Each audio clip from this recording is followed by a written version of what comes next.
Hai hampa kat mana tu? Semoga hampa semuanya sihat-sihat berjaya walaupun di mana hampa berada. Hari ini Mak Ali berada di pasar pagi Sungai Korok, sahabat-sahabat. Pasar pagi Sungai Korok.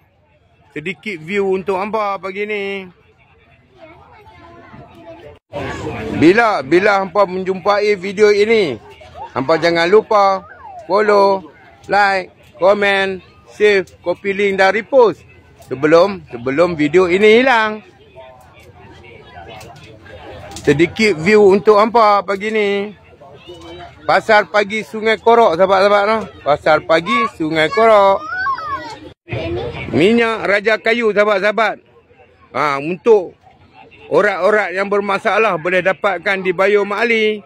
Minyak Raja Kayu untuk memulihkan urat-urat sahabat yang bermasalah. Okey, jumpa lagi next video. Bye bye. Assalamualaikum.